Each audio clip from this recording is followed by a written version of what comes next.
Hola y bienvenidos a Mente y Aprendizaje. Hoy nos sumergimos en un documento bastante denso, pero con un título potente.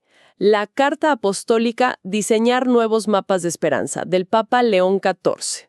Un título que ya de por sí invita a la reflexión, ¿no? Totalmente.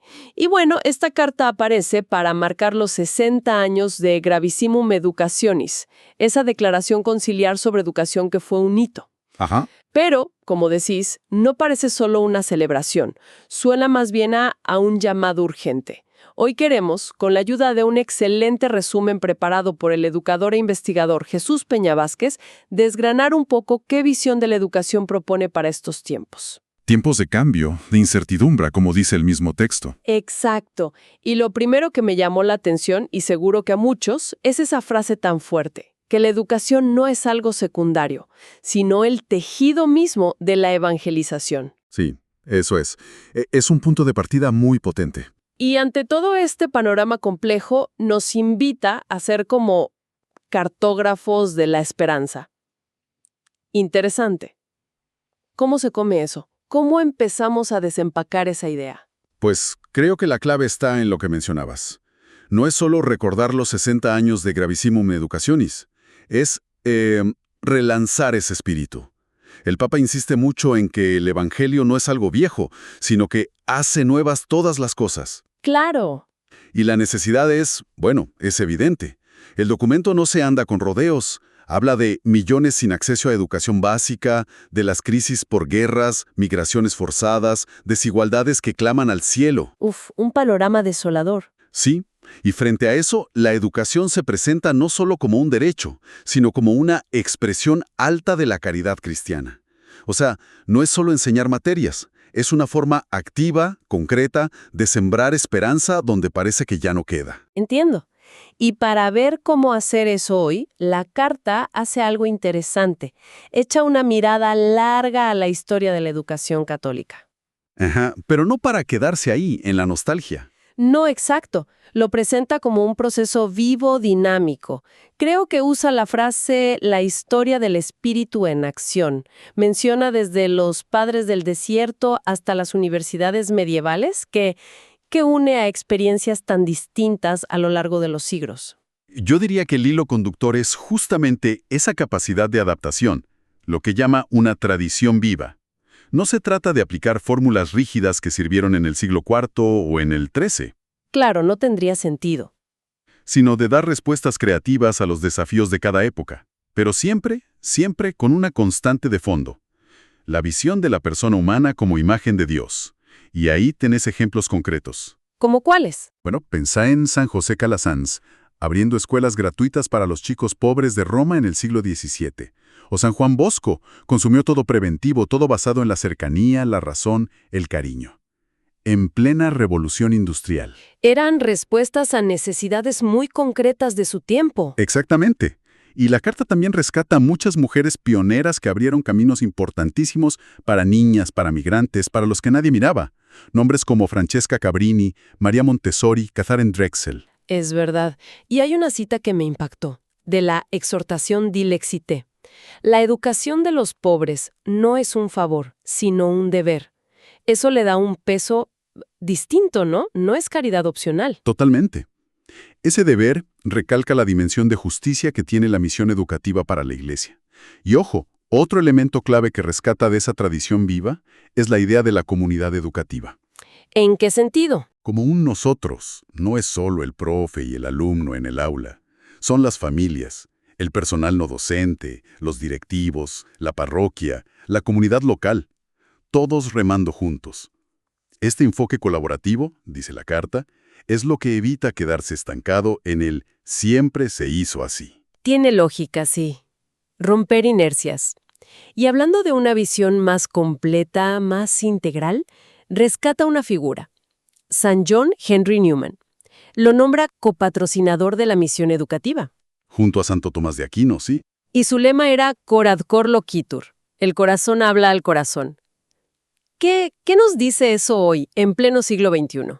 Nos dice muchísimo. Aporta esa dimensión relacional, afectiva como algo central, no secundario. Newman insistía en que educar no es solo volcar información en una cabeza. Es un encuentro. Un encuentro personal. Personal, sincero. Va mucho más allá del puro intelecto. Y la carta lo subraya. Fe y razón no se pelean, se necesitan para entender el mundo y a nosotros mismos de forma más humana, más profunda. Integración, entonces. Exacto. Educar, visto así, es un acto de esperanza. Casi una pasión que se renueva porque implica creer en el otro, en su potencial. Y usa una frase preciosa, un oficio de promesas.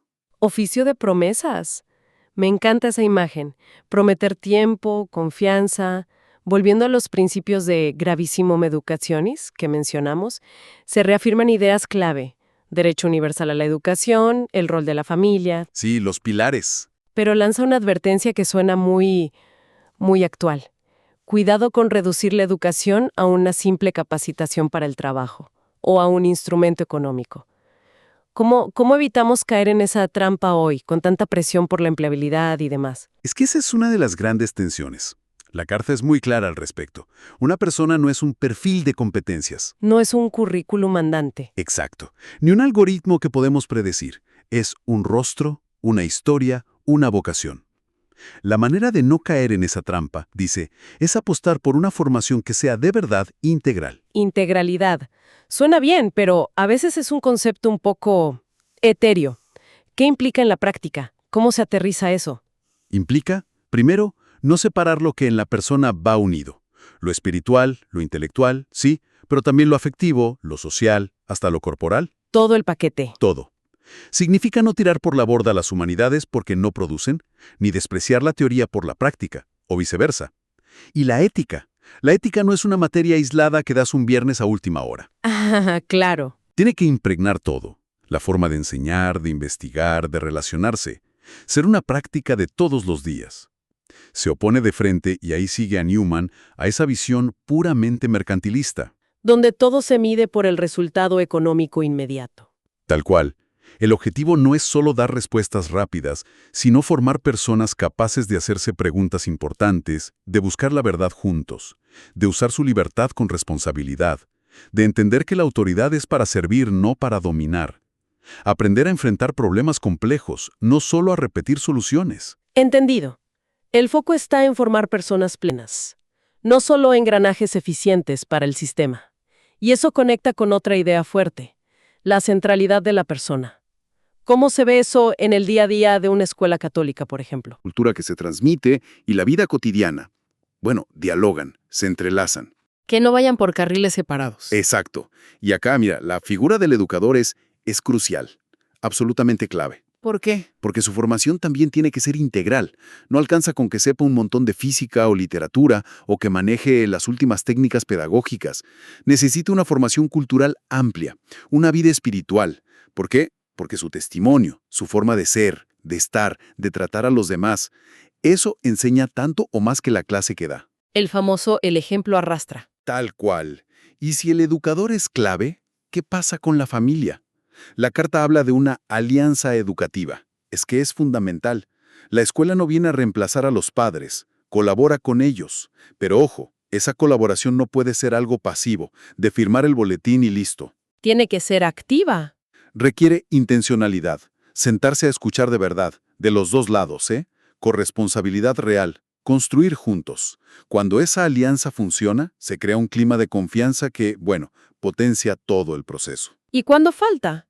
Y cuando falta todo se vuelve mucho más frágil, más difícil. Y esto se conecta con otro punto importante, la identidad propia de la escuela católica, pero también la subsidiariedad. Subsidiariedad. ¿A qué se refiere con eso en este contexto? Se refiere a que, si bien hay principios y valores universales en la educación católica, su aplicación concreta tiene que adaptarse a cada lugar, a cada cultura, respetar lo local. No un modelo único para todo el mundo. Claro. Y reconoce la responsabilidad compartida, de los padres primero, pero también del Estado en garantizar el derecho a la educación. Y ahí lanza otra advertencia fuerte. ¿Cuál? Contra la tentación de subordinar la educación a las reglas del mercado o a lo que llama, con palabras bastante duras, la lógica férrea e inhumana de las finanzas. Férrea e inhumana. Es fuerte. Es un llamado a proteger la educación, a que no se convierta simplemente en una mercancía más, cuyo valor lo decide el mercado. Entiendo. Esa advertencia sobre la lógica financiera resuena mucho hoy. Y hay otra conexión que me pareció quizás menos obvia al principio, la que hace con la creación, con la ecología. Sí, es muy interesante. ¿Cómo se relaciona el cuidado del planeta con la pedagogía en esta carta? Se relaciona de una forma muy profunda, muy integral. Recupera esa vieja tradición espiritual de contemplar la naturaleza para encontrar las huellas de Dios, los vestigia Dei. Como decía San Buenaventura. Exacto, cita Buenaventura. El mundo entero es una sombra, un sendero, una huella. Pero ojo, esto no se queda en una idea bonita o mística. Tiene consecuencias prácticas súper urgentes hoy. Por ejemplo, La carta argumenta que olvidarnos de que somos parte de la Tierra, de que tenemos una humanidad común con todos los seres, esa desconexión es una de las raíces de la violencia, de la fractura social que vemos. la crisis ambiental y la social van juntas. Van de la mano. El sufrimiento de la Tierra y el sufrimiento de los pobres están interconectados, dice. Por eso, la educación católica tiene que unir justicia social y justicia ambiental. No pueden ir separadas. ¿Y cómo se hace eso en la escuela? Promoviendo la sobriedad, estilos de vida más sostenibles, formando conciencias críticas. A veces son gestos pequeños, como reducir el desperdicio de comida o de papel, pero forman parte de una alfabetización moral necesaria. Y todo esto desemboca en la necesidad de educar para una paz desarmada y desarmante. ¿Paz desarmada y desarmante? Suena poderoso. ¿Qué significa en términos educativos concretos? Significa enseñar activamente a rechazar la violencia. Y no solo la física, cuidado, también la violencia verbal. La agresión en las redes, el discurso de odio. Todo eso. La cultura del insulto fácil, la mirada que juzga y condena sin escuchar. Todo eso hay que desaprenderlo. Y en su lugar, aprender el lenguaje de la misericordia, del diálogo difícil pero necesario, de la justicia que busca reparar, reconciliar, no aniquilar al otro. Es una tarea enorme, muy contracultural hoy. Sin duda. Cambiando un poco de tema, pero relacionado, la carta usa una imagen. Habla de una constelación educativa. ¿Qué quiere decir con eso? Quiere transmitir la idea de que la educación católica en el mundo no es un bloque monolítico. Es una red enorme, súper diversa, pero interconectada. ¿Qué tipo de instituciones incluye? De todo. Están las escuelitas parroquiales de barrio, los grandes colegios con historia, las universidades, los centros de formación profesional, las nuevas plataformas digitales, los movimientos juveniles. Cada uno tiene su brillo propio, su carisma particular. Como estrellas distintas. Exacto. Pero juntas, si se miran, si se conectan, forman una constelación que puede marcar un rumbo. El llamado es a superar la tentación de la fragmentación, de la competencia entre instituciones, y trabajar más en convergencia. La pluralidad es riqueza, no un problema, si hay colaboración. Una red global, entonces, que necesita tanto la colaboración local como la internacional, intercambios, proyectos comunes. Justamente. Y una red que tiene que estar abierta al diálogo con la sociedad civil, con los gobiernos, con otras religiones, incluso con personas no creyentes, que comparten la búsqueda de una educación que ponga a la persona en el centro. No es un club cerrado. Clarísimo. Y en esa red tan amplia y diversa, ¿cómo se encara el desafío del entorno digital? Que hoy lo atraviesa absolutamente todo. El gran tema. Pues, con discernimiento crítico. La tecnología es una herramienta y puede ser maravillosa, pero tiene que estar al servicio de la persona, no al revés. Que no nos domine la herramienta. Exacto. Debe enriquecer el aprendizaje, la comunicación, pero no puede sustituir las relaciones humanas cara a cara, ni llevarnos a un eficientismo sin alma, como dice la carta, o a querer estandarizar todo y a todos. ¿Y eso cómo se traduce en la práctica? ¿Significa rechazar la tecnología en la escuela? No, para nada. Significa usarla con sabiduría. Implica formar a los docentes, no solo en cómo usar las herramientas, sino en la ética digital. Importantísimo eso. Fundamental. Promover maneras de enseñar que usen la tecnología para conectar con la realidad, para resolver problemas reales, como el aprendizaje-servicio. Fomentar una ciudadanía digital responsable, ¿Qué comparto? ¿Cómo interactúo? ¿Cómo distingo información veraz? Alfabetización digital crítica. Exacto. Y sobre todo, recordar siempre que hay cosas esencialmente humanas que ningún algoritmo, por sofisticado que sea, puede reemplazar. La poesía, la ironía, el arte, la empatía, la capacidad de aprender del error, el valor de un abrazo. La carta insiste mucho. La persona siempre debe estar por encima del algoritmo. Personas sobre algoritmo. Me gusta como lema para esta era. Y ahí las universidades tienen un rol clave, dice. Deben ofrecer una diaconía de la cultura, o sea, un servicio de diálogo, de pensamiento crítico, para ayudar a sanar las fracturas sociales. Un servicio a la sociedad desde el saber. Ya casi llegando al final, la carta señala una especie de estrella polar, el Pacto Educativo Global que impulsó el Papa Francisco. ¿Qué le agrega esta nueva carta a ese pacto que ya conocíamos? Bueno, primero, reafirma con fuerza sus 7 caminos, sus 7 compromisos clave. Poner a la persona en el centro, escuchar a los jóvenes, promover a la mujer, la familia, la acogida, renovar la economía y la política, cuidar la casa común. Los pilares del pacto. Esos son los pilares. Pero el Papa de un 14, como mirando el contexto actual, añade o subraya 3 prioridades que considera especialmente urgentes ahora mismo. ¿Y cuáles son esas 3 urgencias? La primera es la vida interior. En un mundo tan ruidoso, tan acelerado, tan superficial a veces, cultivar el silencio, el discernimiento, la profundidad espiritual. Ir hacia adentro. Exacto. La segunda, lo digital humano. Asegurarnos de que la tecnología, incluyendo la inteligencia artificial que avanza a pasos agigantadas, se use siempre con ética, poniendo la dignidad de la persona por delante. Que no se nos vaya de las manos. Tal cual. Y la tercera, la paz desarmada. Educar activamente, como decíamos antes, en lenguajes y actitudes no violentas. Promover la reconciliación en un mundo tan polarizado. Vida interior, digital humano y paz desarmada. Suenan tremendamente pertinentes para hoy. Y creo que hay una última advertencia muy fuerte sobre la inclusión, ¿verdad? Sí, es un punto crucial al final. Subraya esa capilaridad única que tiene la red educativa católica, su presencia masiva en las periferias, en las zonas más pobres del mundo. Llega donde otros no llegan. Exacto. Y eso implica una responsabilidad enorme. Exige calidad educativa, sí, pero también valentía para asegurar que los más pobres tengan acceso real, que las familias más frágiles encuentren apoyo. Y ahí viene la frase demoledora. ¿Cuál? Dice, perder a los pobres equivale a perder la escuela misma. Es fuertísimo. ¡Wow! Es un criterio radical. Totalmente. Y lo extiende también a la universidad. La inclusión real, el cuidado de cada persona.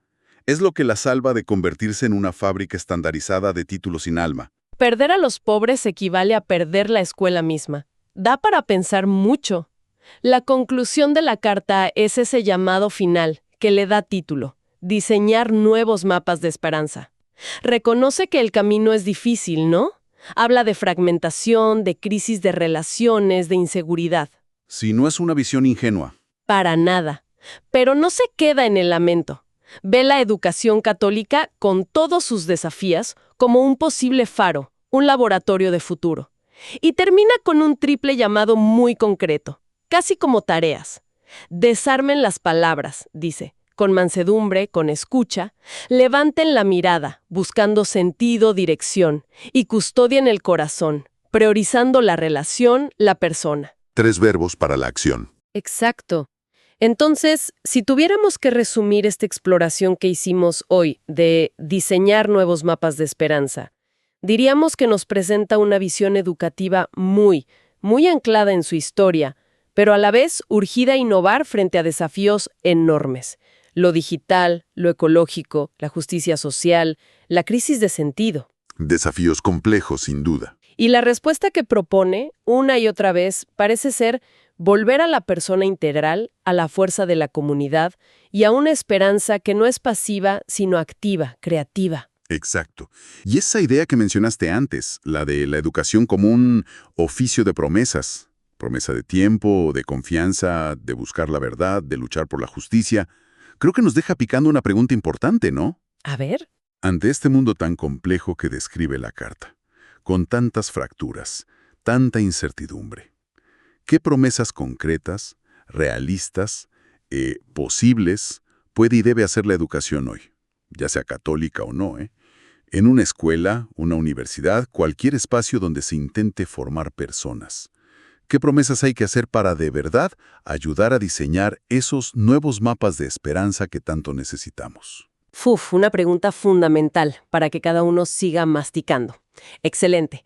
Bueno, a quienes nos acompañaron hoy en Mente y Aprendizaje, muchas gracias por sumergirse con nosotros en este análisis que, como dijimos, se apoyó en el resumen de Jesús Peña Vázquez. Gracias por la escucha. Les invitamos a suscribirse a este canal y hacer clic en la campanita, así no se pierden las próximas reflexiones y análisis que compartimos, muchas veces inspirados en los aportes de Jesús Peña. ¡Hasta la próxima!